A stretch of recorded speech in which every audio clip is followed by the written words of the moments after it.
abbreviated. Yeah, here we go. The second matchup of the night. Berserker eSports just barely edging their way into the main event. If you recall, there was a last-minute kind of cancellation or a last-minute pullout, and that meant that there was an additional slots available in Code S, and Berserker eSports were able to make their way in, and pretty well deserved, to be honest. They've got some pretty big names on their roster, you know, a little bit more European-focused, but players that definitely deserve that limelight, and the ace player, of course, has to be Spatz. He's been on fire. Without a doubt. He really has been. And he is going to, unfortunately, be rewarded by going up against the ace player of Shopify Rebellion. Yeah, it happens sometimes where the ace players face off here just by chance, and it's gonna be brutal because ByuN is one of the big names in the world. Shopify Rebellion in general have a hefty roster here. We're gonna be seeing Lambo going up against BattleB, ByuN against Spatz, and end things off with Harstem versus PAPI. Yeah, a little bit of a contrast there between Shopify Rebellion and Berserker is that you were mentioning it. Berserker eSports definitely has a very deep pool, definitely a bit more EU focus. Shopify Rebellion though, fewer players, but they're more spread out when it comes to the regions, and they are definitely some of the most favored players. Let's go with favored players in pretty much anything they compete in. You're not wrong, man. I mean, Shopify Rebellion, they were one of the newer teams last season, but they made it all the way to the playoffs. They got 5th place in the end. But of course, they were stomped out by CranKy Gaming. CranKy Gaming went on a tear after Oliveira's Katowice run, and CranKy were able to come second in the end. So it was kind of hard to stop them and kind of hard to slow down that momentum. But here we go. We're getting into our game in the top left-hand corner of Dragon Scales. Lambo. And over here in the bottom right-hand corner of the map, swinging all the way in the bottom right-hand corner with those massive headphones, a red Terran player representing Berserker eSports, BattleB. Oh, here we go, BattleB. BattleB. That's definitely keeping my attention right now, like, not gonna lie. Mate, I'm getting some Tasia flashbacks. That like headset on that earmuff on the left hand side. It's not on properly. It's like dangling off, right? Yeah, it is. And I have to wonder how intentional that is. Yeah, is that intentional so he can hear? Yeah, like can he hear like in case someone knocks on the door? Like is he expecting a delivery, or is the headset broken? Is it like sliding off? Here's the thing, if it was intentional, I feel like the headset would be off at the side and not dangling like that. Yeah. So, yeah. Alright. This is why he needs to win. Yeah. This is why he needs to win. He's fighting for a new headset right now. He needs a Taido headset from the WTL sponsors, Papi. Aye. He needs that Tidal flip headset with the flaps that create a seal, you know? Yeah. That'll secure it on his head so it's not dangling anymore. Yeah. There you go. He has motivation now. Yeah. Here we go, and BattleB has been a bit of a rising star in the European scene. I know we've had our eye on him for quite some time. He's been making some splashes over there in the European group stages or the qualifiers for DreamHack, and yeah, I mean, there are a lot of young up-and-comers in EU, but BattleB is definitely one of them, definitely one to, again, look to see him have that breakout performance. Yeah, he's somebody who we've been seeing a lot more active in the recent months. He's been kind of rising. He kind of made a little bit of a rise last year, made a bit of a breakthrough last year in the DreamHack EU region, but hasn't really established himself just yet. So if he can go toe-to-toe with Lambo right now, I think that'll definitely be a way to prove himself, and definitely a way to kind of cement him as a player to watch out for. Yeah, exactly. And it's going to be a tough ask because Lambo is one of the best Zerg players in all of Europe. You know, he is kind of in the shadow of Cyril and Raynor, but that doesn't or that shouldn't take away from his overall skill level. He is a terrifying opponent in his own right. So this is still going to be a mountain to climb for BattleB. He's already been able to shave off a couple of lings with his first Reaper, and we can see he's going for a very economic opener, going for that third CC before Starport. Yeah, influenced a little bit by old mate Piotr. By the looks of things, or apparently not, as he is switching things up with a Viking first. Yeah, interesting here. So we have a Viking first coming out that is going to be keeping Lambo in the dark when it comes to the secondary unit of choice. Are we going to be seeing something like a Fusion Core follow-up? We'll keep our eyes peeled here, as again, BattleB is going to be looking to keep Lambo in the dark for as long as possible. Pretty sad stuff here to follow things up with. BattleB just continuing with his Hellion production, poking and prodding, seeing if he can clear up some creep, and ideally looking for an opening where he can just dive into a mineral line. Oh my god, and yeah, he's immediately going for that third CC as well, very quickly, all things considered, to be honest. So a relatively greedy move here from BattleB, just trying to take advantage of that as quickly as possible. Meanwhile, Lambo is going for his lair timing as well, and his Ling is in position, does see that third CC as it is attempted to be taken. Not just that, it blocked it for a sec. Yeah, very nicely done. As this is why we went for that Viking, by the way. Oh no, thankfully Kuro isn't casting because it's her favorite composition.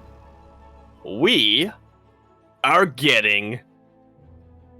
I tried to make a joke, but I can't come up with anything. It's going to be mech coming out from BattleB. Whether it's going to be battle mech or a siege mech is still to be determined, considering he is going for...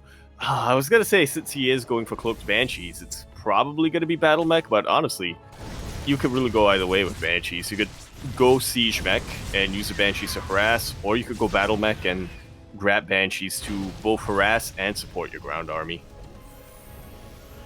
Yeah, exactly. I mean, we have seen the rise in popularity of battle mech with Banshees, with specifically speed Banshees as well. So we'll see if we get that kind of variation, or if we just commit to only Hellions and only Cyclones. We'll keep an eye on that production tab, as Lambo is looking for that map control. Sorry, BattleB is looking for that map control. Meanwhile, Lambo did throw down the safety Roach Warren, so I didn't get to see... he did have an Overlord dipping into the main base earlier. I don't know if he saw the additional factories, because I imagine he did. He's reading this quite well already. Roach is on the way. Yeah, I'm not sure if he did, but either way,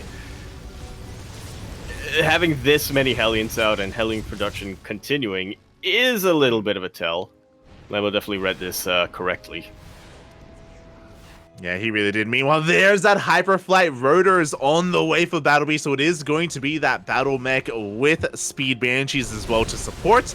Again, we have seen this pop up over the past couple of months, but we've also seen some really good answers to it, and what the consensus seems to be among the pro Zerg scene is going very Hydra heavy, going Ling Hydra into Vipers to shut them down. That poor Queen. It's went a little bit too far, and it did get punished for that. Yeah, Hydras and Vipers, was it you said? To deal with Hyperflight Rotors?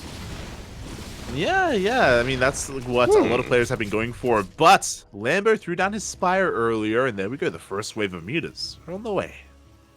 And there's nothing here to defend the third base at the very least. BattleB, you know, he did get Magfield Accelerator, or he's getting Magfield Accelerator, but his Cyclone count is still a little bit lacking. And because he hasn't really scouted what Lambo is going for, there's no reason for him to throw down safety turrets.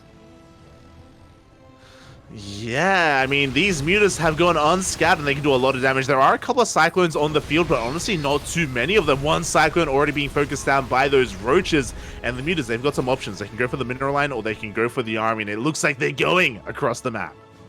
Some fantastic kiting coming up from Lambo, and some even better harassment coming down with these mutas. At least that's what I'm anticipating.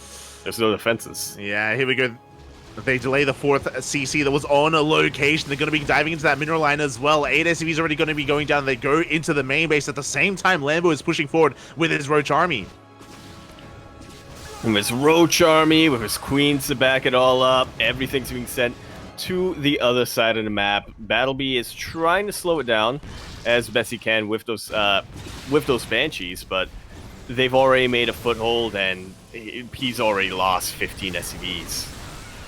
I mean, unfortunately, the Cyclones are busy dealing with the Mutas right now, and they're struggling to, and that means that the third base is going to be vulnerable to the Lings, the Roaches, and the Ravagers. Lambo did such a great job of droning up to 81 so quickly. Now he can focus on the army, and the third base is going to be broken. Just like so. Well, if Lambo decides to break it, right now he's still considering whether to take it out or go straight for the throat, but honestly, with how far ahead he is when it comes to the army supply, and with how far ahead he is when it comes to the economy, he can do both. Yeah, as we can see again, the Mutas went unscattered. They completely caught BattleB off guard, and with that, the fourth base was denied. The third base is barely surviving there, as we barely get the repairs off, but Lambo has all the map control in the world. All the map control, and he is taking full advantage of that. Fifth base is on the way. I'm a little bit surprised if BattleB actually went up to 5 bases, or tried to go up to 5 bases before Lambo, but yeah, that greed is definitely punishing him right now. It's one of those things where this battle mech style is supposed to get map control and is supposed to keep Lambo on the back foot, but he just wasn't able to be as aggressive as he needed to. The natural base is on fire as well. 15 SCV is going to be going down. The economy of BattleB is in shambles. 80 drones versus 37 SCVs. But it's fine, because, you know, BattleB can mule, right? Yeah. He's got some orbitals. He can mule. You're not wrong. You're not wrong. Not in this case. He's got double armory as well. Not in this case, where he doesn't really have a lot of energy on those orbitals, and yeah, he's down like half the worker supply. This is going to be the final hurrah of BattleB, and GG is called Lambo, with a rather unconventional response to Battle Mech here, going for the Mutalisk and trying to preempt the map control of BattleB. Works out really, really well for him. Wow. What a brain. Oh yeah, Lambo did. He does have the biggest brain out there amongst the European Zerg players, and yeah, he did a great job at keeping that Spire hidden as well. Again, BattleB just wasn't ready for the Mutas whatsoever, and that really was the nail in the coffin. If he had spotted it, then we would have seen some turrets on the way, we would have seen better defensive positions on those Cyclones, maybe an investment into Thors as well, what have you, just more anti-air, more preparation that just wasn't there. Oh.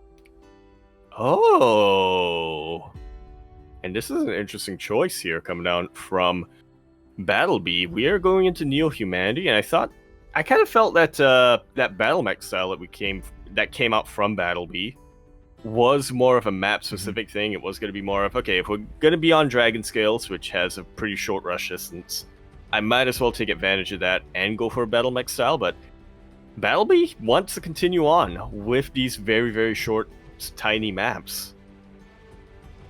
Yeah, he's going to be going for Neo-Humanity, which is a very defensible map. This may be him telegraphing to us that he wants to try and go mech once again, as we are loading on in, spawning in the top left-hand corner for Shopify Rebellion. It is Lambo.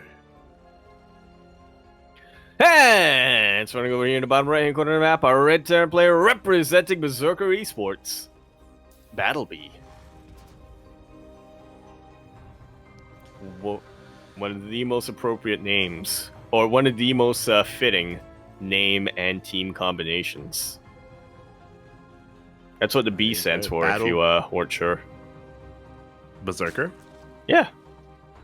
There you Battle go. Berserker. There you go. Yeah, and Battle Berserker going for the Battle Mech as well. So very on brand for BattleB, definitely. And here on Neo-Humanity, again, because it's so small, that can mean that we can have some aggressive plays, but at the same time, there are so many choke points as well. I wouldn't be surprised if BattleB tries to slow the game down with a much more defensive style. We'll see, though, because he clearly has a plan coming into Neo-Humanity. Yeah, that we shall. I'm just keeping my eyes on the mini-map. You know, there's a lot of things that Terran players have tried to do with this third base hidden behind the gold. Yeah, I'm not sure if BattleB is one to go for it. And unless I'm mistaken, we're pointing it out right now. This was a CC first from BattleB. Twas. Yeah.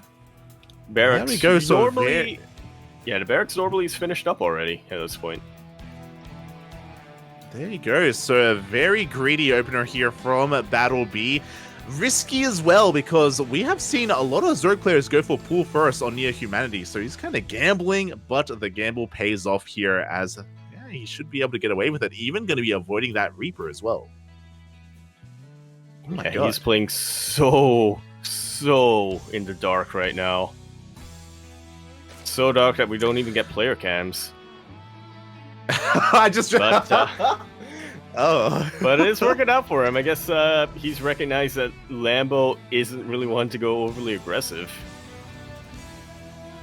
Yeah, there we go. So BattleB going for a very economic opener. As you were pointing out, no SCV Scout or a Reaper Scout, so he doesn't know what Lambo is doing, but Lambo is looking to punish this. He's going for a very early Roach Warren.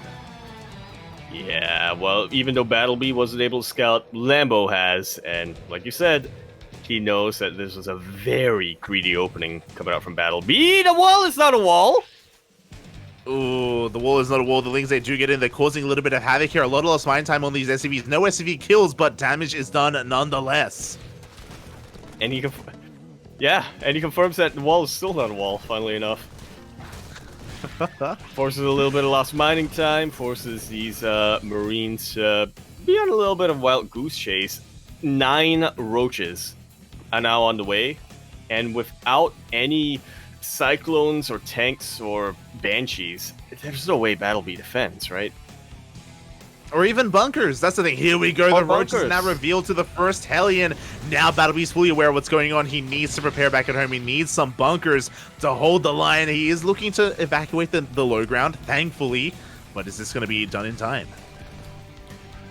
Yeah, thankfully for BattleB, he did already finish up his natural base. He can always lift that and pull it back into his main if need be. Marauders are on the way, and that's absolutely what you want, but you also want a bunker to support that. Yeah, the bunker is on the way. It's about to finish up. We do have one Ravager in production as well to try and pile down that bunker. The depot is going to fall. No repairs. And BattleB is almost supply blocked right now.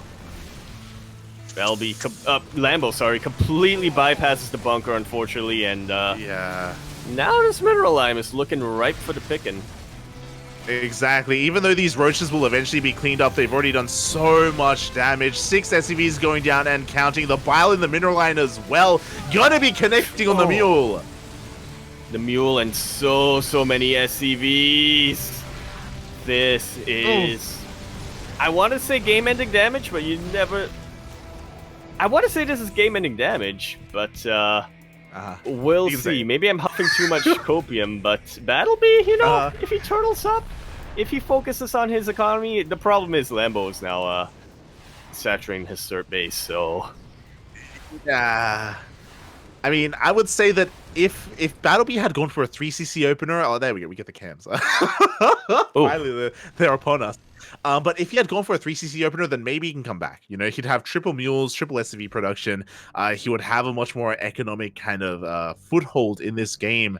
Well, that's not what we have. It was a 1-1-1 opening instead off of the CC first. And because of that, the onus is on him to deal some damage. He's got a lot of Marauders. He has a medevac that just came out, so he can go for some drop play. He's even going for an armory for Hellbats. Yeah, well... He kind of has to right now, you know. He did make a couple of Hellions earlier on, and he needs to find some way of making use of them. I do think the Marauders will be able to clear a path here for BattleB, and I really like that he's hunting down these Overlords here. Supply blocking Lambo will make the defense that much more difficult. Yeah, but I'm still a little droning. I am as well. Like, honestly, BattleB is pretty all in with this. Like, this Hellbat Marauder push has to do a lot of damage, and Lambo's being caught droning. Like, he doesn't have a large army right now, so this could do some damage depending on how good the transfuses are and how good the concave is. Here come the Hellbats, and the Marauders are coming in to to crack the armor of the roaches a little bit. This is a pretty good concave, but this is still plenty of marauders and hellbats. The queens are falling left and right, and BattleB finds an opening. Yeah, very nice target firing. Almost every single queen is going to go down, but the reinforcements come back in. Lambo was not ready for this push, but with those reinforcements, oh my god, the drones almost run into that Hellbat, but they will be saved in the end, and it looks like with these boys being pulled, Lambo has enough to defend. Yeah, he has enough to defend, and he can even go for the counterattack if he wanted to. He doesn't have to. He has the advantage right now, but yeah, it's really hard to come up with. It's really hard to come up with any path of victory right now for BattleB. He's lost that much. Maybe if he maybe if he turtles on 3 bases really hard. I don't know. Yeah, it's gonna be a rough road here for BattleB, definitely. Like, he's down less than half the army supply, or half the overall supply of his opponent. We have some more Raxes on the way. He could just be working towards a big 2-base all-in. But Lambo has so much freedom. He's droned up to CC7, and I don't think he's gonna make any more drones. He can make nothing but Ling Roach Ravager from this point forward. And that's exactly what he's planning to do. I'll be sending out a couple of Banshees right now. Again, whatever damage he can get right now is necessary. He needs to find a way to equalize in the economy, but that's about to be the least of his concerns. So roaches make their way across the map. Pretty much, Lambo is looking to break down that wall at the natural base. Meanwhile, we do have 2 Banshees going across the map, and they're going to be looking to do some damage, but can they make up for this massive army deficit here? Lambo up to 107 army supply. He's got so many roaches. There is a tank available for BattleB. Ah. It's C-Shop back at home. Hey, there's no detection. There is no detection over doing here. A lot of work. Yeah. Don't even need to target them down. Over here trying to help out, but here come the roaches. Lambo decides enough is enough. I'm not even going to try to take out your Banshees because I can just win by going for the throat. GG is called, and Lambo takes a very quick 2-0 victory here for Shopify Rebellion. GG.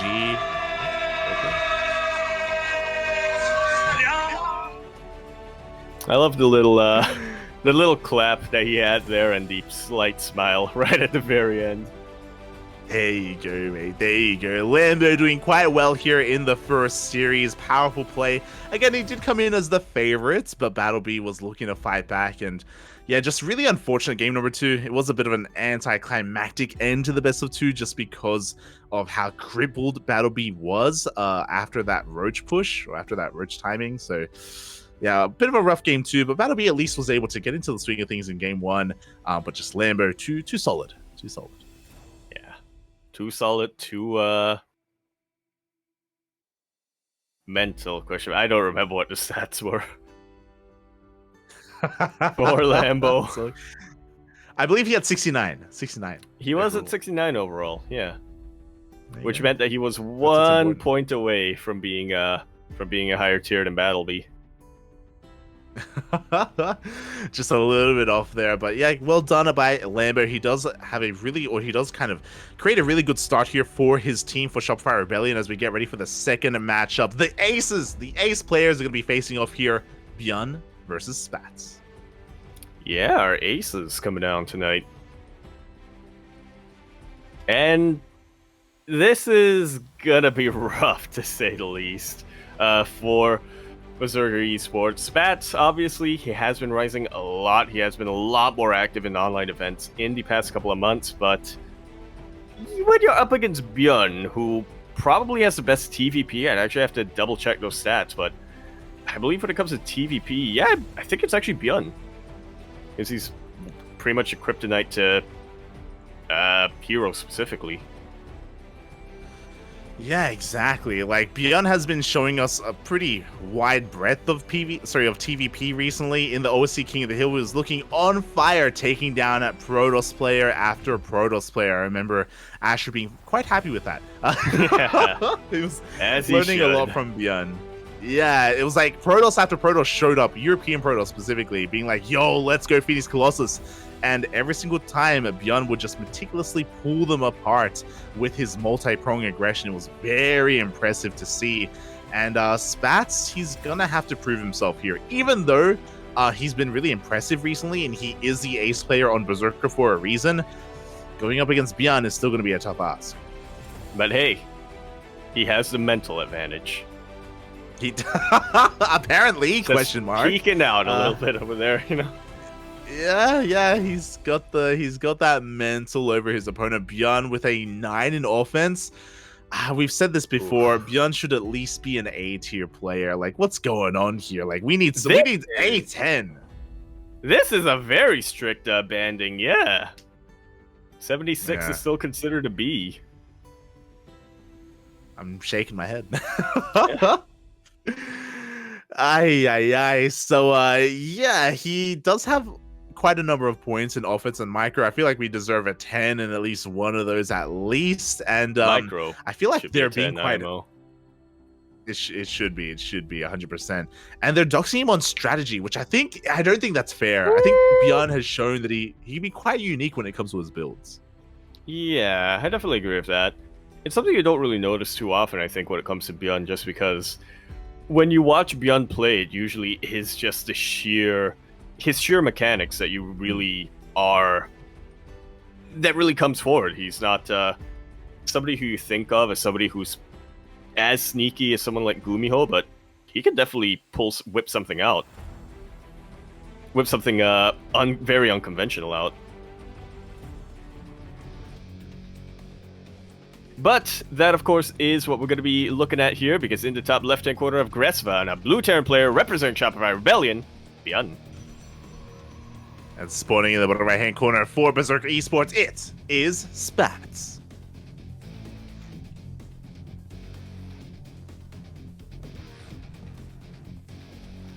Oh, I love it. We got the virtual backgrounds coming in. Full Yeah, we have a censorship. different form. Yeah, a different form of censorship. Here, just even the environment around Spatz, it's just not for the young. It's not suitable for Twitch. It's a sign of what's that word I'm thinking of here, Light? It's a cry for help. He's actually locked in in the vacuum of space. Yeah, he is in the void right now, and maybe that's going to be a plus. You know, I feel like Protoss players, they want to be in the void. They want to be harnessing that energy, and that could be the secret to Spatz's power. Yeah. You just need the hate to flow through you. Meanwhile, you go, and he's in a cell. He is, but he's rocking that Shopify Rebellion jersey, so you love to see it. As yeah, ByuN, I can't imagine he's going to be doing anything too fancy here. I'm curious if Spatz has done his research, because again, recently ByuN has looked so good against Stargate openers. He's been looking to abuse Protoss players to go for these Stargate openers. I don't know if that's going to be the wisest of openers for Spatz. We'll see if he does go for it, or if he goes for Twilight Council instead.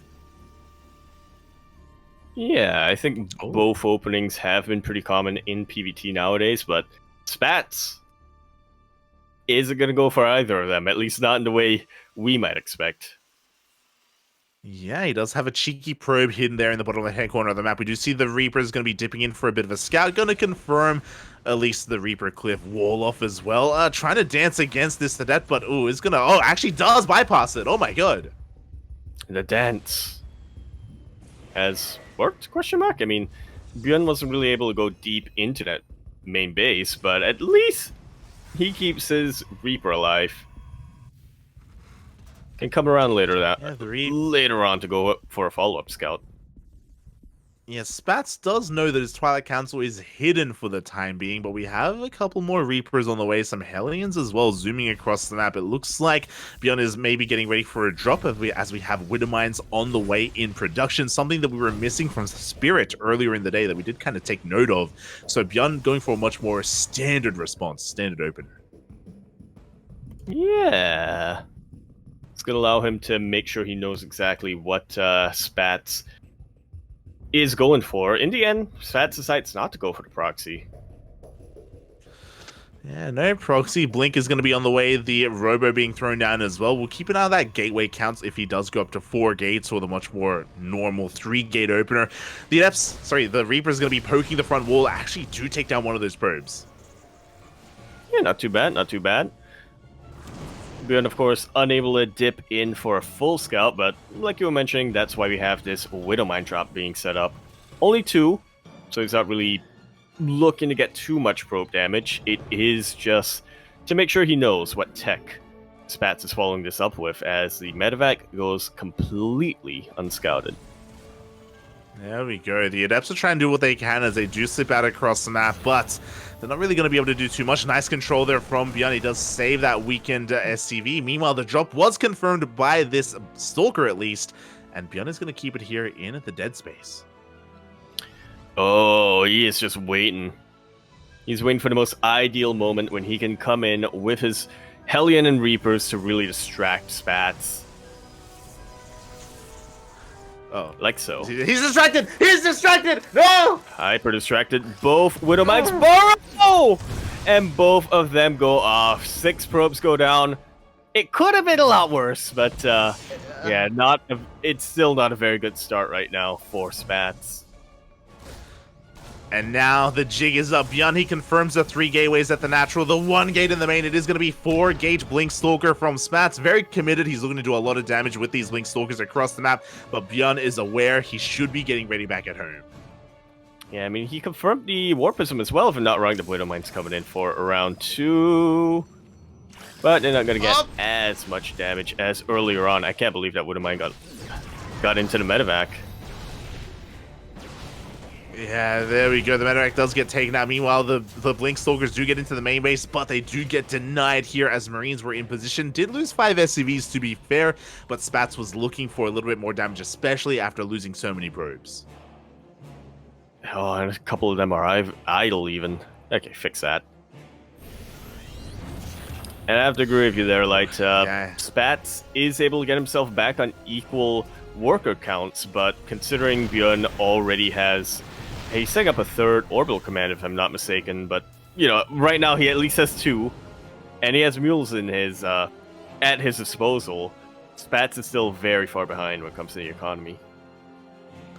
It really is. We have a follow-up scout just to make sure there's no weird transition into Colossus. Another massive weapon of Stalkers, though. Spatz is looking for an exposed tank, and he sees it. He dives on in. Nice little bit of damage over there. Not only is this going to make the defense of ByuN weaker, as the harass continues, but it also delays any push he might have gone for. There is a tank in the high ground, though, that Spatz was not really aware of until it was a little too late. Exactly, but you know what, those Stalkers, they snipe down another building bunker as well. So Spatz is doing a lot of damage with his Stalkers, but at the same time, he's also losing a lot of probes. 5 more probes go down to that Raven harass. Yeah, ByuN, he was already pretty far ahead, and now he is running away with the economy. Tank doesn't get completely sniped. I mean, it goes down in the end, but it also had a couple of volleys in it, so Spatz taking quite a bit of damage on those Stalkers, taking even more damage on his workers. And ByuN's stim has just finished up. Yeah, I mean, I'm really impressed by what Spatz has been able to accomplish with his Blink Stalkers. I think he's done a lot of damage killing bunkers and killing tanks, and that is slowing down his opponent. But unfortunately, he just can't keep up with the multi-prong harassment. He can't keep up with the economic losses that he's been sustaining, and that means that ByuN's push, even though it won't have any or as many tanks, is still going to be terrifying. Yeah, he's kept the vast majority of his bio army alive. He's now transitioning into Widowmines, just as Spatz now plans to transition into charge lots. It's really difficult to be optimistic for Spatz's defense now. It really is. I mean, we have Storm on the way, but it's not even halfway done at this point, and ByuN is looking to break the 3rd base location. Do we have any shield batteries ready for this? Nice feedback! Gonna be thrown down on the Raven to avoid any of those spells, but despite that, there's still a lot of Marines, still a lot of Marauders. Yeah, Widowmines did get a decent connection earlier on with those Zealots. ByuN decides he does not, in fact, want to fight up a ramp into a concave. So he Ooh, backs exactly. away. As he's looking to chase down this Prism. The Prism is barely going to be able to edge away. Does go for the recall as well to get it the hell out of there, but that is going to buy some time because you know what? That Storm from earlier is now done for Spatz. It is, but does he have any High Templar with any energy? Because he did spend that feedback earlier. One High Templar looks like it got sniped by the Widowmine too. Yeah, there's not enough energy for Storm here, and that's exactly what we need right now as ByuN is trying to break through the defenses here at the third base. The Zealots are trickling on in. They will go down. The Stalkers are doing what they can, but there's still no Storm. 0 splash damage available right now for Spatz. He needs to buy a little bit more time. One Storm gets thrown down, but that was the only Storm available, and ByuN dodges most of it.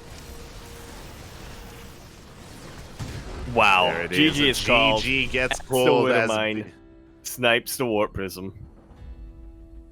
Yeah, there it is. I mean, Spatz was doing what he could to like hold on there with his opener, with his Blink Stalkers, but his economic situation was hurting so much throughout that entire game. He was really having a hard time keeping up with his Warp-ins, with his production as a result, and ByuN was eventually able to overpower. Yeah. Pretty much the standard, pretty much the standard strategy for Terran Bio in TVP, but executed so well for ByuN. It really was, and from there, we have, of course, Spatz's map pick, and his map of choice is going to be Ancient Cistern, and I kind of like this. This is going to give him a little bit more breathing room because it's a larger map. It's going to be a little bit more difficult for, he's going to have more time to react and respond to the harassment of ByuN, so that may be beneficial here. Yeah, we'll see.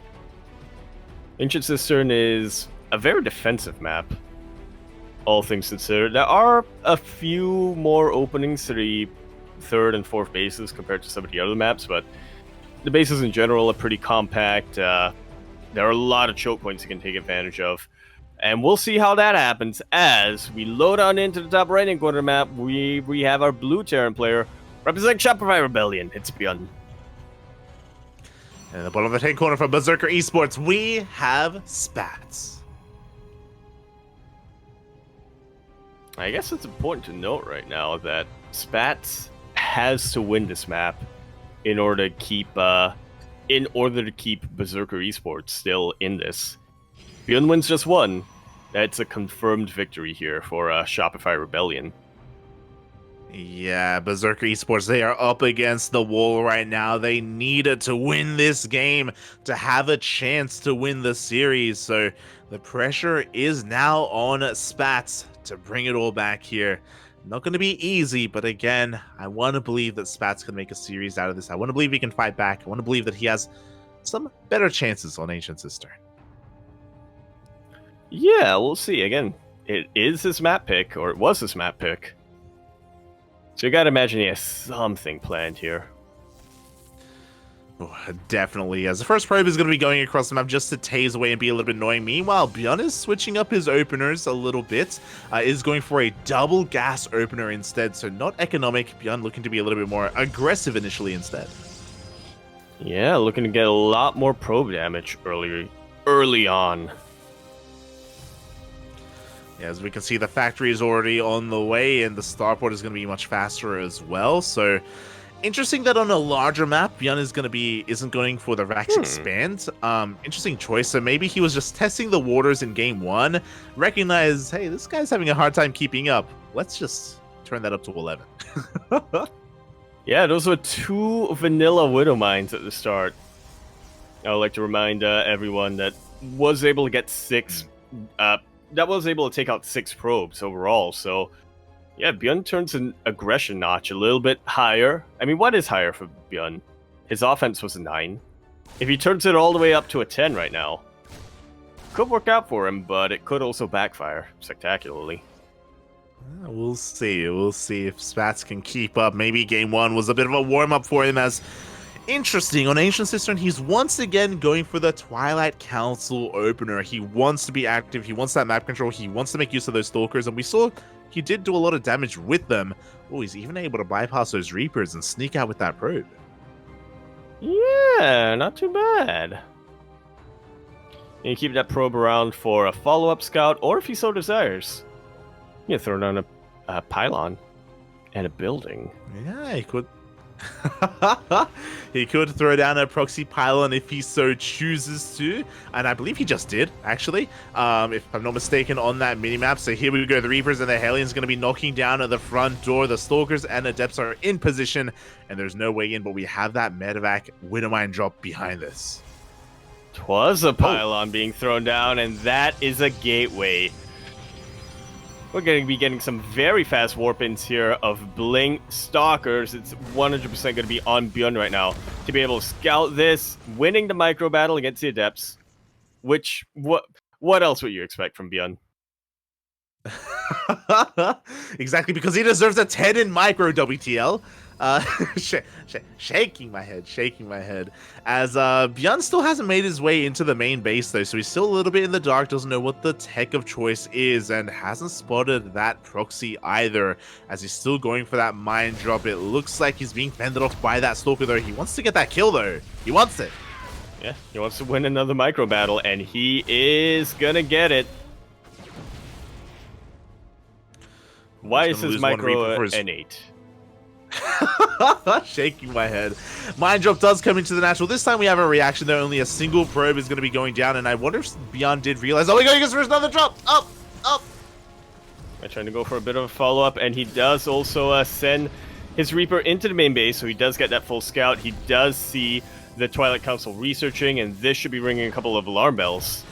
Killing a lot of probes, which is great, but what about his defense back home? Yeah, it is 4-gate Blink Stalkers, a much more aggressive variation to add to that as well. And ByuN does have a bunker ready back at home. He has his tank on the way, and Spatz hasn't been able to break through. He hasn't been able to snowball, and he already showed his hand. He showed his Stalker army across the map. Yeah, and this is... If you're ByuN right now, you've got to be sitting pretty comfortable. So you know exactly that this aggression from Spatz has to do damage, and it's all he really can do. So if you're ByuN, all you have to do is defend. Pull your SCVs to repair the bunker if need be, and make sure that your tanks are in the right position.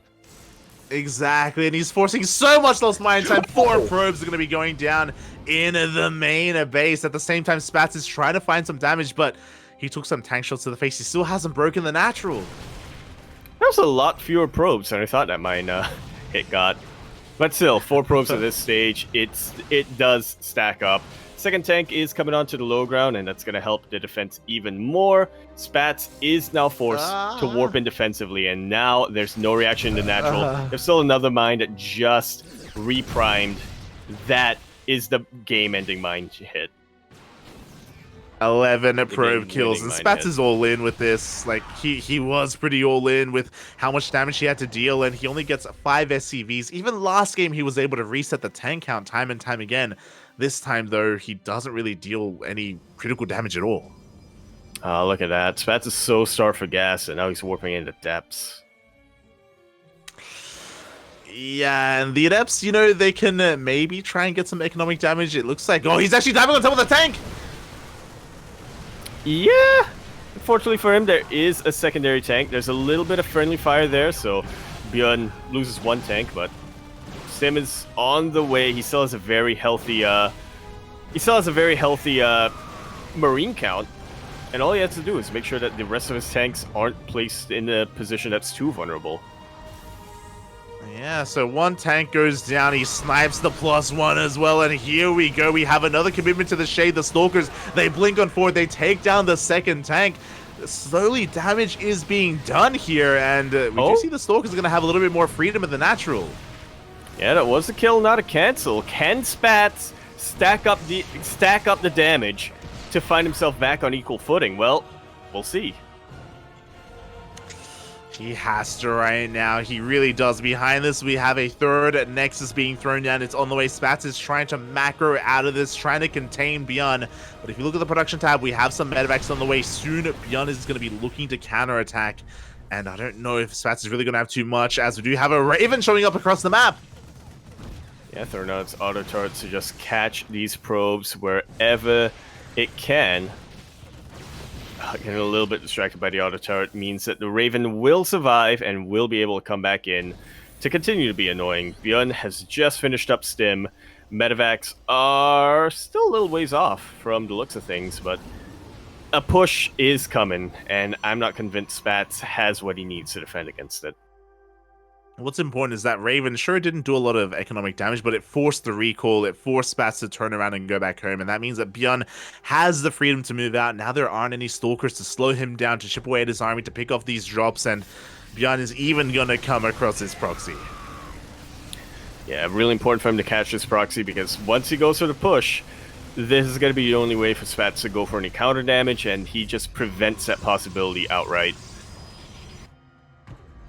Hello, Probe. He really does. The Probe rallied across the map is going to confirm the location of the army, I guess, as it does run into all those Marines and Marauders.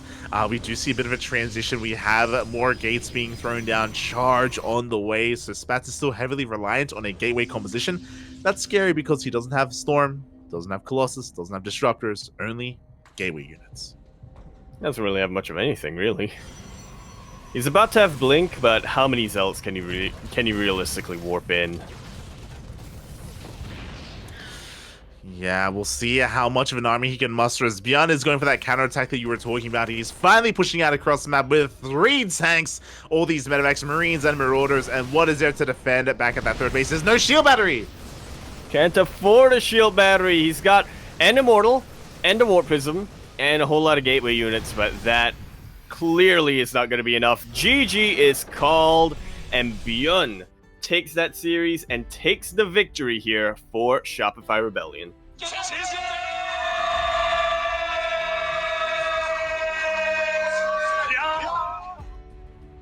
Very nicely done. GG, well played here. ByuN, once again, a powerhouse in the TVP matchup. He thrives so well in it, and even though Spatz was a little bit tricky with it, he was quite aggressive. In Game 1, he went 4-gate Blink Stalkers. In Game 2, went for a more aggressive variation of the 4-gate Blink Stalkers. It still wasn't enough to trip up ByuN. His defensive play was just too powerful, and his ability to harass across the map while defending was really impressive as well. Yeah. I'm really impressed with how well he was able to split his attention like that, because it wasn't just that he was going for the mine drop while he was defending back home. It was he was defending back home, going for the mine drop, and then also making sure that he could maximize the damage done with those mines. He was borrowing and unborrowing, lifting up his Widow mines into medevacs and dropping them. It was, yeah, not something that's very easy to do. Not something that, yeah, that's a level of multitasking that isn't very easy. Yeah, exactly. It was just too difficult to keep up here with the drop play of ByuN and also harass across the map. So ByuN does take the 2-0. Shopify Rebellion will take the series, but that doesn't mean that we won't play out the last series. Harstem versus PAPI is still upon us. Indeed it is, and this is the match that I've been looking forward to the most for tonight. It is going to be a PvP, the only PvP we've had actually, and anything can happen. A lot of eyes are on Harstem. He is without a doubt the favorite, and he's only a C apparently, but he is the overwhelming favorite in this matchup. But it's a PvP. And I believe in the PAPI. Anything can happen.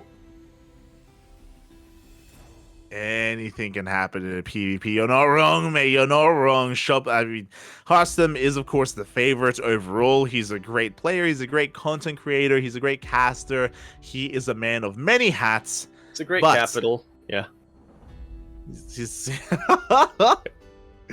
He is a great capital man as well, but he's up against the PAPI, and PAPI, you know, we are quite fans here on the CranKy Ducklings. We talk about him all the time. He's one of the many pink Polish Protoss players out there. There is an abundance of them, but he stands out amongst them. He does stand out. Yeah, he has the extra P. He actually has 2 extra Ps. It's a lot of P. Oh yeah, don't say P. I did not use my brain quite easily. So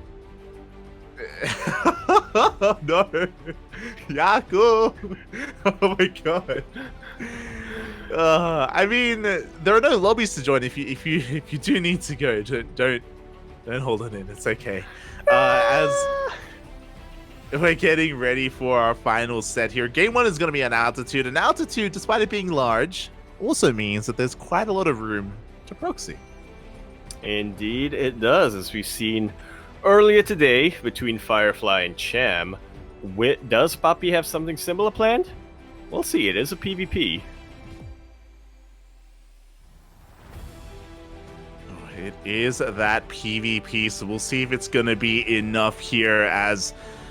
Oh boy, Harstem is still the favorite, and I guess in a way there's no pressure on PAPI because, you know, he's already kind of lost the series. Like, his team, they cannot overcome Shopify Rebellion anymore, so now PAPI, he can play without any pressure on him. He can just, you know, play out his game, play it out to his heart's content. Yeah, the map score can definitely make a difference, but it's unlikely to be a real deciding factor here, just considering the fact that at best it's going to be a 4-2 here for Berserker eSports, or for Shopify Rebellion. Wait, at best it's going to be a 4-2 compared to, you know, a 6-0. Yeah, and that can come into play into the overall standings, as you were saying. You know, the playoff bracket can be impacted by the minute details of the scores. On top of that, we don't bring it up too often, but players do earn WTL points as well, because they have announced, or they have teased us with a up-and-coming tournament around the corner. We don't know the details of it. We don't know what it is, but we do know that players are earning points in Kung Fu Cup and in WTL to be seeded for that event. Yeah, very mysterious event that will be taking place at some point. Yeah, I think at the end of the year probably, or maybe in the middle of the year, like halfway through the season. Yeah, they'll probably announce it. They'll probably announce it at the end of WTL, or maybe just at the end of the group stage, depending on how ready they are. True, exactly. I'm sure they'll have everything ironed out by then. But yeah, because of that, these matches are important here for all of the players, not just PAPI, but also for Harstem as well. So they gotta play this out seriously regardless. And yeah, the players are just getting ready here for their next match, for that lobby. I guess an interesting thing to take note of is that when it comes to some of these points, they're actually giving PAPI quite a lot of mental. I don't really know where that comes from, but he's got it. It's because he's PAPI. True. I think Protoss players up, and we're coming in here to altitude in the bottom left. Represent Shopify Rebellion, Harstem. And in the top right hand corner for Berserker eSports, it is PAPI. Yeah, I was gonna say, if you can survive in Poland, that's already a boost to your mental. If you can survive in Poland as a Protoss player, that's just confirmation. If you can win in Poland as a Protoss player, then that's gonna take you over the top. That's gonna be our first 11. Here we go, mate. PAPI, as you were saying, he's in his element, despite the fact that we're high in the mountains. We're in the altitude. We have snow all over our faces. PAPI, he is used to it in the Polish winterlands. And as we get into our final series here, shout out to the sponsors, Doyu, Hypergriff, TGI Fridays, Trio, and of course, Rio. Wait, is that what it is? Oh, sorry, it's Tridu. That's it, Tridu. It's a D. Is it an R or an A? All right, it's Tido. God, I can't handle it. I can't handle it, Yaku. The font, it's too. I can't read. Welcome to my world. Tidu, that's it. Tidu. God. Now I'm questioning, yeah. Ay. Get me out of here. Well, thankfully, PAPI is more than willing to oblige us, as he is looking to get us out of here quickly. That is a proxy pylon being set up, but what building is going to be thrown down already? We have 2 gates back home right now for PAPI. Harstem scouts, and he will see only one gateway producing anything, which could be a bit of a so we've got to look. Yeah, we've got a look going on right now. So Harstem is going for a gate expand, which is quite normal and quite standard on altitude. Meanwhile, PAPI, he sees that he wants to punish it. He's going for a 1-base all-in. He's going for a proxy robo across the map off of his 2-gate opening. Harstem is looking for some proxies, looking for something that is amiss, but so far he has not scattered the robo. Yeah, there's 2 probes that will eventually converge in this proxy location. And I do like this from Harstem. He's opening up with a Stargate. It's in the wall, which makes it a little bit risky. But once he scouts this robo facility, all he really needs to do is to start making void rays, and he'll be pretty safe. Yeah. There we go. We do see Harstem. He starts the Oracle, he scouts, he cancels the Oracle, and we have a Void Ray on the way instead. As you were saying, the proper reaction to this all-in. And Harstem, I should say now, PAPI is on a timer. Now he's on the clock here to try and pull this off.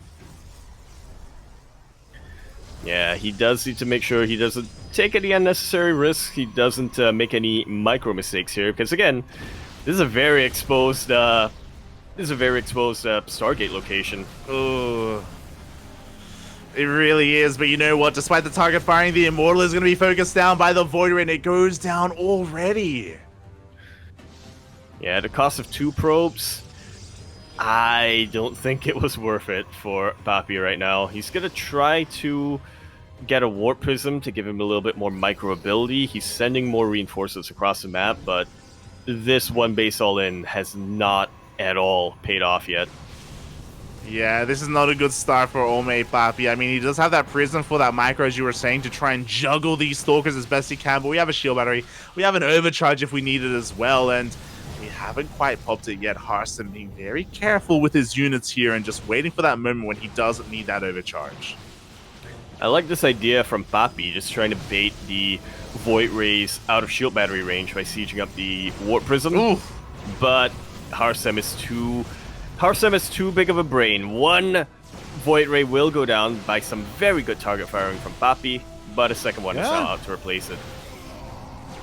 A second one is now out, but you know what? The control here from PAPI is looking quite good here. The Overcharge was just popped, and that's no longer available for Harstem, and PAPI is gaining some ground. Yeah, Harstem's forced to pull the boys to defend a little bit, but even then, it's costing him. He can afford to lose workers, but not too many workers. Mate, that Stargate is getting lower and lower, and it looks like PAPI is going to be able to focus it down. Only 2 Void Rays are out here for Harstem. His Shield Battery is going to be targeted as well, and Harstem just doesn't have a lot of units to defend.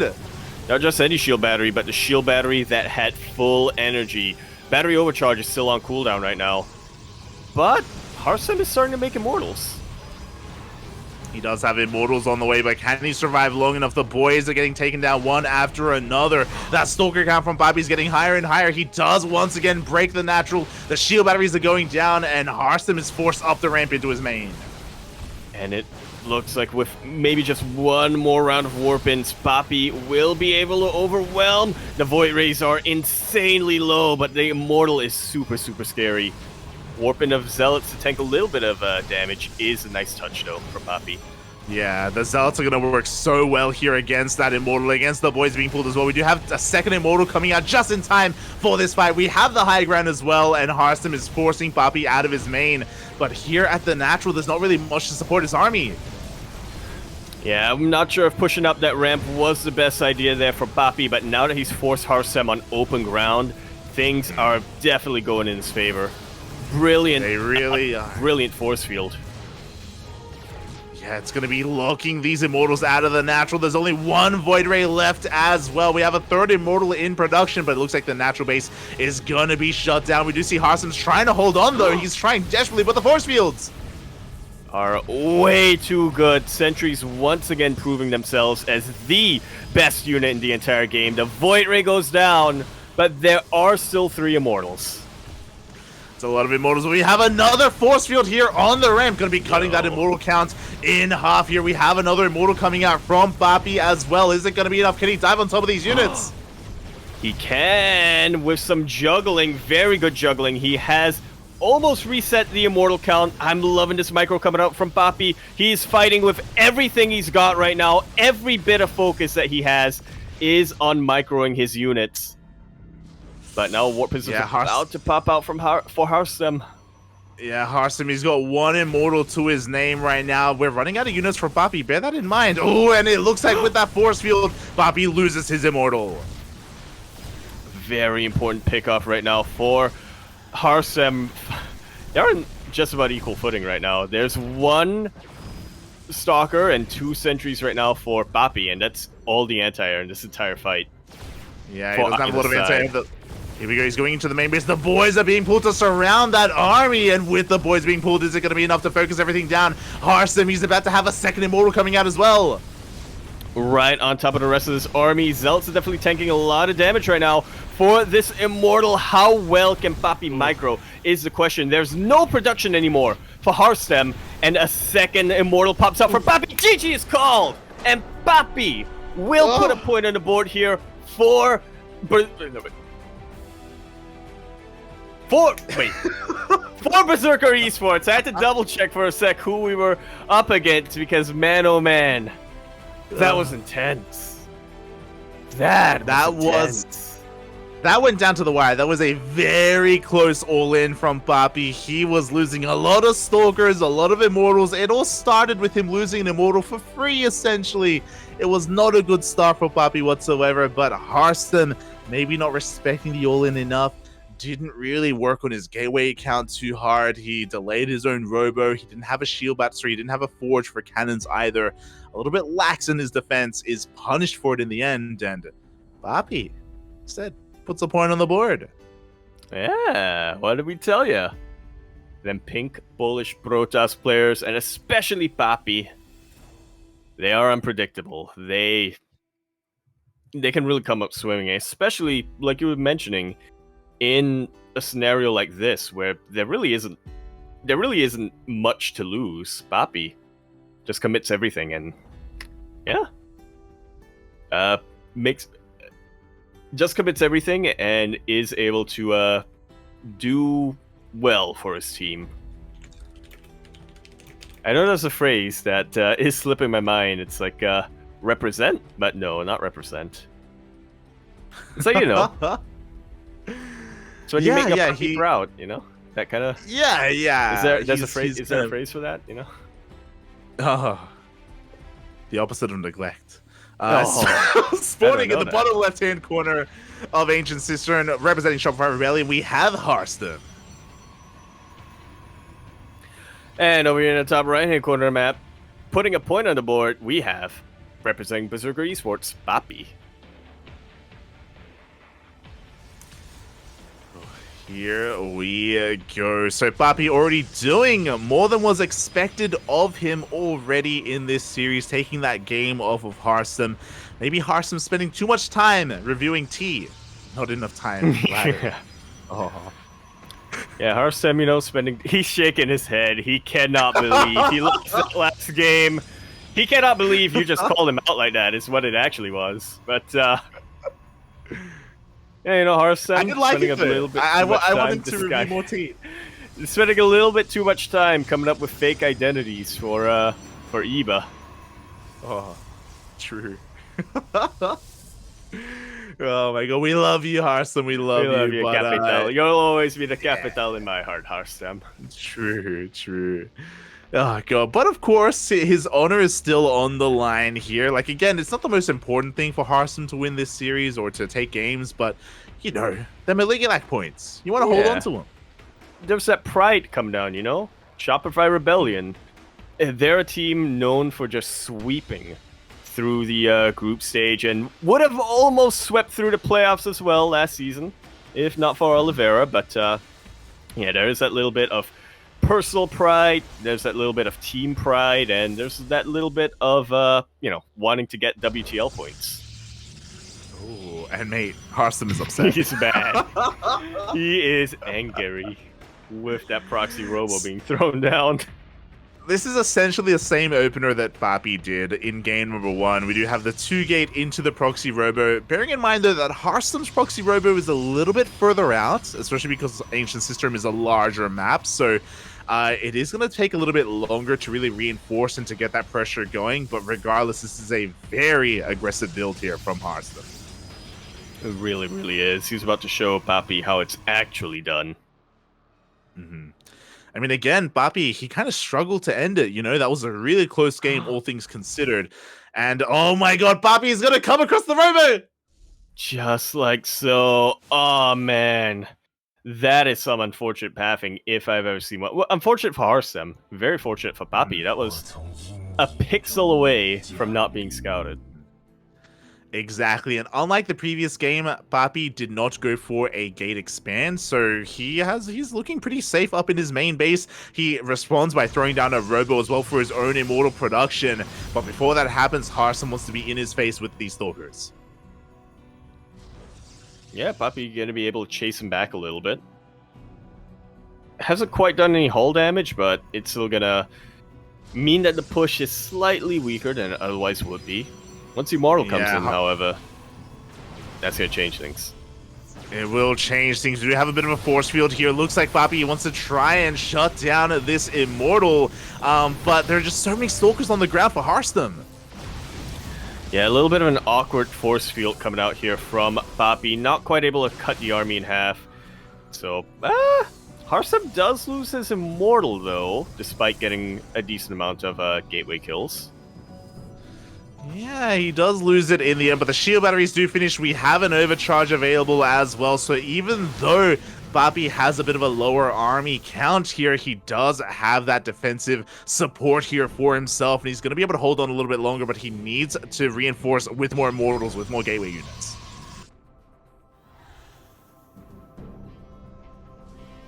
Yeah, he can't quite go into the natural base just yet, but he can try to bypass it and elevator a couple of units, specifically Adepts, into the main. This is something you can do on Ancient Cistern because of how big the main base is. 2 Adepts are going to be enough to one-shot probes, and he is able to keep them alive for now. Yeah, he's going to be able to keep them alive. Only 2 probes are going to be going down. It could have been a lot worse with the Adepts. They're coming back into the main base, pulling apart the attention of PAPI as he loses another 2 workers, but PAPI does have those 2 Nexi. Killing a couple of workers is not enough. Harstem is still all in, very all in, as he throws down a bay and he starts Disruptor production. Oh, I didn't even notice the Robo Bay got thrown down here, but yeah, that's definitely one way for Harstem to try to cement a victory here over PAPI. Of course, if he's not able to nail those Purification Novas, it's a little bit of a wasted investment, but even just the sheer zoning potential that these Novas bring is gonna provide a lot of opportunities for Harstem. Yeah, I mean, PAPI is not ready for these Disruptors at all. Meanwhile, we do have a drop into the main base. The Immortals are focusing down the pylon that will depower to these gateways. And because there's no blink, because there are very limited Stalkers, we can't really punish that Prism. Yeah, not the Prism and not the Disruptor that's now out. Oh my god, and here we go. The Nova's going to be going over. It does connect with the Immortal. Oh my god.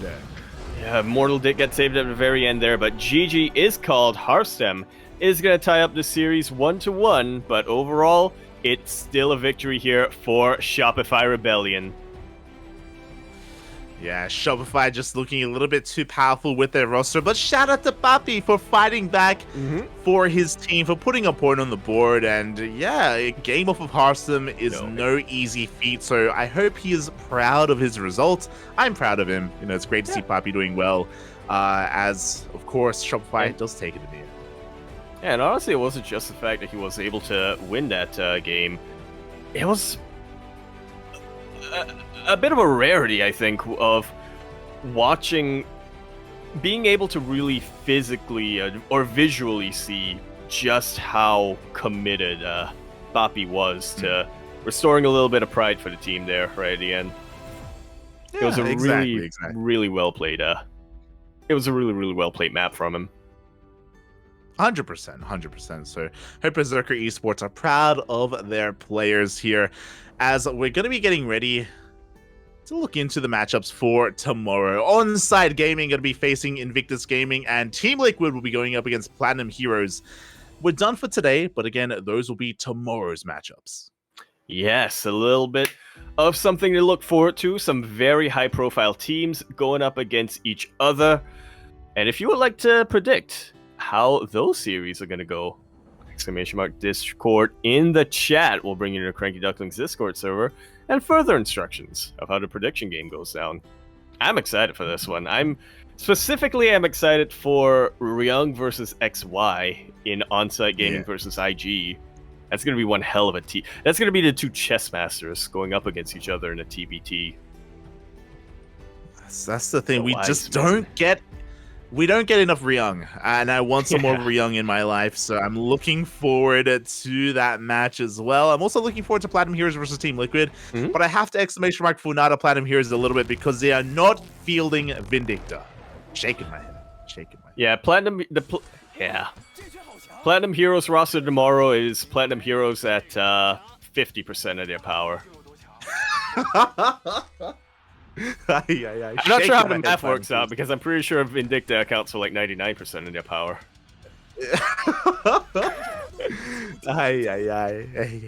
We want more Migs, Papi. We want more Migs.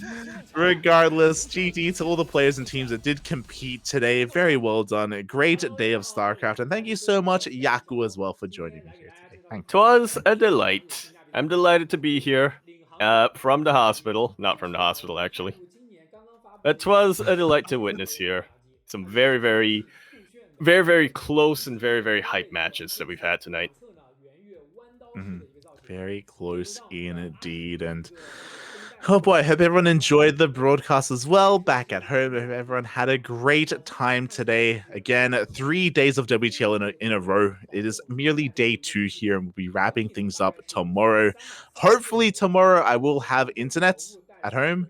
Fingers crossed, but I'm not holding my breath, to be honest. Those drop bears, man. You never know when they'll drop your internet. Exactly. So regardless, we'll be able to cast. And for those wondering, tomorrow I will be joined by Asher. Asher, bro, will be joining me tomorrow for the rest of the broadcast. So look forward to it. Yeah. Will we get an explanation for the harness? We don't know. I don't want an explanation. I hope we don't. Yeah. I hope we don't. We already have the lore, Papi. We already know it. It's fine.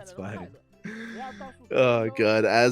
With that, thank you so much everyone for tuning in. Yaku, if people want to tune in to more of you, where can they find you? Yes. Twitch.tv/Yakuzaku1. I'm gonna try to have a crab stream next week. Probably gonna be a crab champion stream. I have some ideas of what I wanna stream there.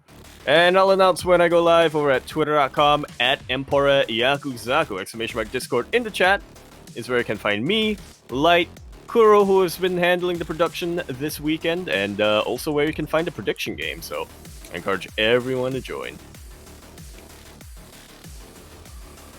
What about you, Light? You can follow me at light_VIP on Twitch and Twitter. I usually stream throughout the week, but I have been without internet ever since Monday. Almost a full week without internet. I'm speaking to you through the lovely power of 4G internet. Thanks, feels Mama bad, Light. man. There we go. So yeah. Because of that, I haven't been able to stream, whether it's personal streams or even streaming here on the Cranky Ducklings. So we have been missing some broadcasts. Bit of a feels bad, man, but I'm going to do my best to make up for it next week. I have plans as soon as the internet comes back to cast as many of those tournaments that we missed via replays. We missed out on ESL Open Cup Asia. We missed out on ESL. Oh, we're gonna miss out on Asia tomorrow. We missed out on ESL Open Cup Americas. We missed out on KSL. So all of those events will be casted here on the Cranky Ducklings via replays as soon as the internet comes back. And yeah, something to look forward to. We're gonna be on a bit of a casting marathon to catch up. Yet another one. Get your Monster Energy ready. Let's Iced go. coffee. I'm also very tempted to catch up on the GSL cast as well. I know GSL have released their replays somewhat to the public, and they are allowing us to cast GSL via replays on Twitch. So we may jump on that as well, just so we can just keep on casting. I'll take a look at our schedule and figure something out. Yeah, we'll Figure it find out. a way. We'll be live 24/7, mate. Let's go. Yeah. Let the mania flow through you. There you go, mate. There you go. With that, thank you so much, everyone, for watching. Thank you so much, everyone, for tuning in. Tune in to more of the CranKy Ducklings over on all of our social media. We have Twitter, we have Facebook, we have Instagram, we have a YouTube channel, and we have our Discord server and ! Patreon if you want to support us on Patreon. All that money does go towards the tournaments that we host and the tournaments that we run. That's another one. In 8 hours, we're going to be hosting the Tenacious Turtle Tussle. Unfortunately, I'm not going to be able to cast it. And we tried to have a backup caster. Unfortunately, Chicken Man isn't available. Cosmos isn't available. Enki isn't available. Because of that, the event will asleep. the event will still run, but we will be collecting replays and we'll have a replay cast at some point next week. So again, it's so frustrating not having internet, and we're missing on so many casts. But we'll make it up to you. We'll make it up to you. Yeah, some way, somehow. There you go. With that, Yaku, do you have anything you want to say before we head off for the night? I really gotta use the bathroom. Train your disruptors, everyone. Thanks for watching, and we'll see you guys tomorrow for some more WTL. Bye! Bella.